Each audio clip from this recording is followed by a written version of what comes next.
Hey guys, welcome back to the channel Football Analytics. Today I'm going to be giving out a tip for the only serious game on Thursday, which is Chelsea against Tottenham. That's going to round up round 30 for the Premier League. We also got some cup games, but I'm not going to really dive into that, even though if you were betting on cup games this week, it's been really tasty in terms of goals. A lot of underdogs went through. Almost every single game was over 2.5. But anyway, Premier League guys, we chopped the last 2 days. Congrats if you took any of the bets that we had in the previous two videos. Check them out. We got basically every single bet. I didn't get most of them because I'm waiting for them to go live past the 65th minute to grab odds closer to 2. So a lot of games went already through in the first half. And yeah, congrats if you took any of them. So Bournemouth, that's the only one I was really surprised with, and that's why I bet on goals, because majority of you guys probably took 1x or Bournemouth to win. I also expected Bournemouth to win, but that's why I bet on goals, because look at this shit.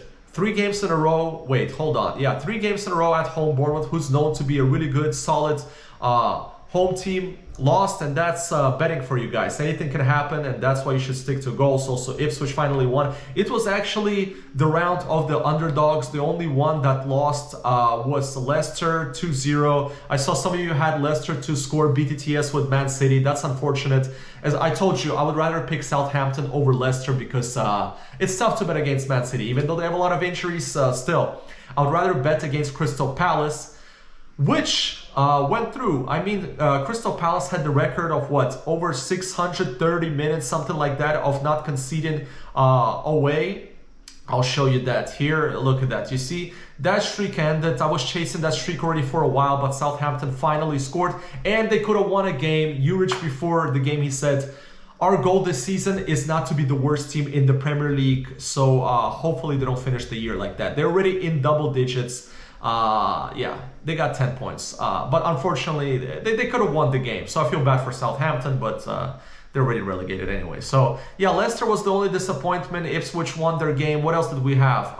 Man City easily, as I said. Newcastle, I told you, Brentford was not going to be winning another game away. Look at that. They had 5 in a row where they won away. Eventually that streak was going to come to an end. Newcastle is stacking up points at the right moment to get into the top 5, to get into the Champions League next year. Let's see what Chelsea has to say about it tonight. And Liverpool did a job. A lot of controversy, as always, around Liverpool. They should have had a red card. I mean, Everton, in the beginning of the first half, Tarkowski made a huge tackle, and today the Premier League basically said he should have been sent off. But anyway, yeah, it was an interesting round of Premier League. Also, for the other video, we had Feyenoord.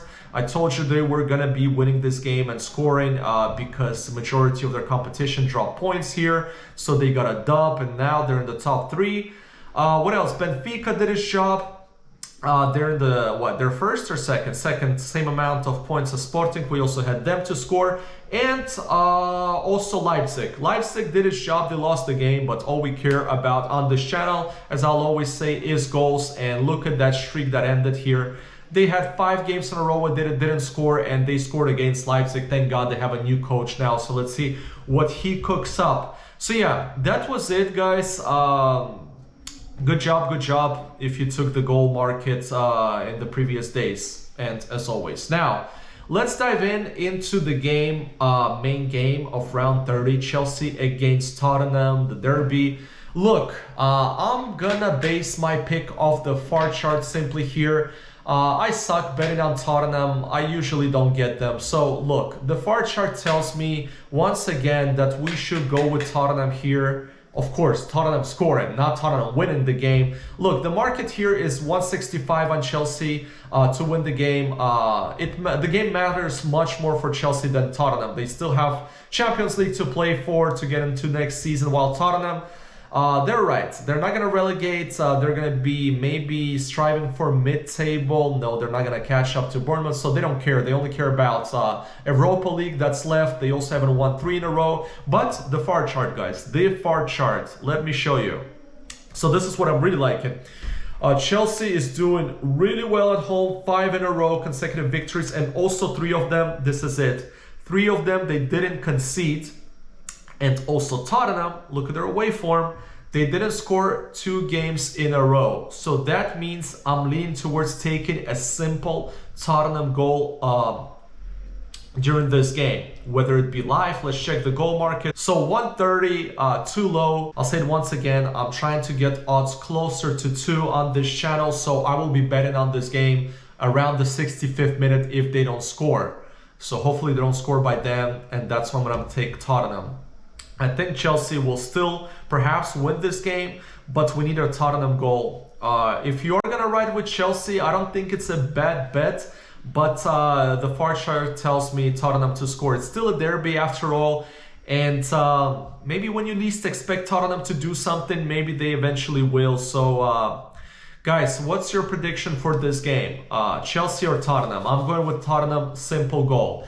Now, as for the other 2 games, Besiktas, these are really good odds for 175. Again, a cup game, it can go to extra time. Yesterday we had the huge Galatasaray victory against Fenerbahce. A lot of controversy with Mourinho grabbing Galatasaray's coach nose and shit like that.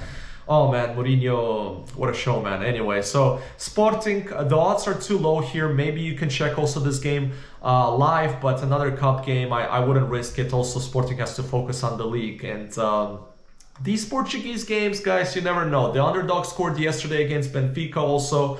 And a lot of underdogs have been scoring the cup games. So maybe for the cup games, you should focus on taking the underdogs. But I wouldn't suggest you specifically in this game, but the odds are obviously really good. So yeah, guys, I'm going to focus now on making the content for Premier League, Serie A, La Liga, and Bundesliga for the upcoming weekend. I'm going to drop a few videos with my analysis. So guys, thanks for tuning in. Always good luck if you're going to be taking any of the bets today, and I'll see you in the next one.